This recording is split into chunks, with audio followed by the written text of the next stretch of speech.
Episode की शुरुआत होती है रॉय और उरुतो के साथ, जो अभी मेगा एवोल्यूशन की ट्रेनिंग में लगे हुए हैं। दोनों अपने पोकेमॉन के साथ मिलकर प्रैक्टिस करते हैं और ट्रेनिंग के दौरान उनके बीच एक छोटी सी आर्ग्यूमेंट हो जाती है। इसी बीच हमारे हीरोज को अचानक क्यूरियोसिटी होती है कि रॉय ने लुकारियो से पहली बार कैसे मुलाकात की थी। रॉय को लगता है सब जानते हैं, लेकिन जब उसे पता चलता है कि ऐसा नहीं है तो वो पुरानी यादों में चला जाता है।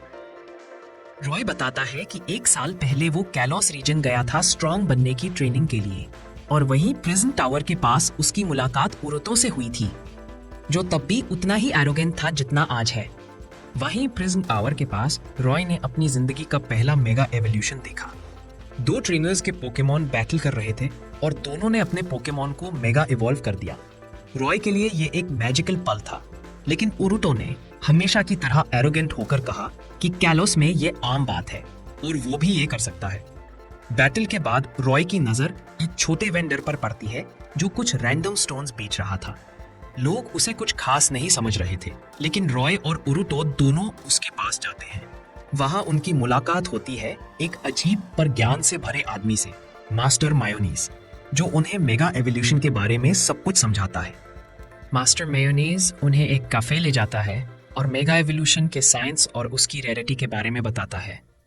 रॉय उत्साहित होकर कहता है कि वो अपने क्रोकोलोर को मेगा इवॉल्व करना चाहता है, पर मायोनीज कहता है कि क्रोकोलोर के लिए कोई कीस्टोन उपलब्ध नहीं है। पर रॉय फिर भी हार नहीं मानता और कहता है कि वो कीस्टोन अपने क्रोकोलोर के लिए ढूंढने की पूरी कोशिश करेगा। रॉय की डिटर्मिनेशन देखकर मायोनीज दोनों को मेगा की होल्डर्स देता है और कहता है कि असली कीस्टोन्स ढूंढना उनकी जिम्मेदारी है। उरुतो के पास पहले से ही एक कीस्टोन था जो उसने अपने सेबेलाई के लिए खोज लिया था। मायोनीज उन्हें मेओमजा नाम की जगह के बारे में भी बताता है, जहां एक बहुत पावरफुल पोकेमॉन येलो ब्लास्ट रहता है, जिसे कोई ट्रेनर अब तक हरा नहीं पाया। जिसके बाद ही रॉय और उरुतो उस लेजेंडरी पोकेमॉन को ढूंढने के लिए मेओमजा की तरफ निकलते हैं। रास्ते में वो काफी मुश्किलें झेलते हैं, लेकिन उनकी हिम्मत कम नहीं होती। आखिरकार वो एक पुरानी और भयानक सी पैलेस जैसे जगह पर पहुंचते हैं, जहां अंदर जाने पर एक मजे जैसा स्ट्रक्चर मिलता है। बहुत वक्त और मेहनत लगती है सही रास्ते तक पहुंचने में, और तभी मजे के अंदर सबसे आगे वो एक पोकेमॉन को बैठे हुए देखते हैं। एक शाइनी लुकारियो, जो किसी आम लुकारियो जैसा नहीं था। उसकी ऑरा और पावर दोनों ही इतनी जबरदस्त थी कि रॉय और उरुतो दोनों उससे लड़ने से पहले ही उसकी स्ट्रेंथ का अंदाजा लगा लेते हैं। एपिसोड के आखिरी पलों में रॉय उस शाइनी लुकारियो को देखकर हैरान रह जाता है। उसे तुरंत एहसास होता है कि ये वही पल है जहां उसकी किस्मत उसे उसके सच्चे साथी से मिलाने वाली है।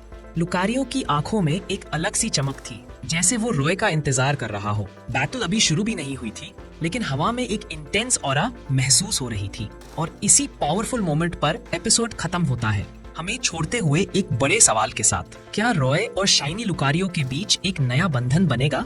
और क्या ये मुलाकात रॉय के मेगा एवोल्यूशन के सपने को सच करेगी? ये सब कुछ अगले एपिसोड में देखने लायक होगा।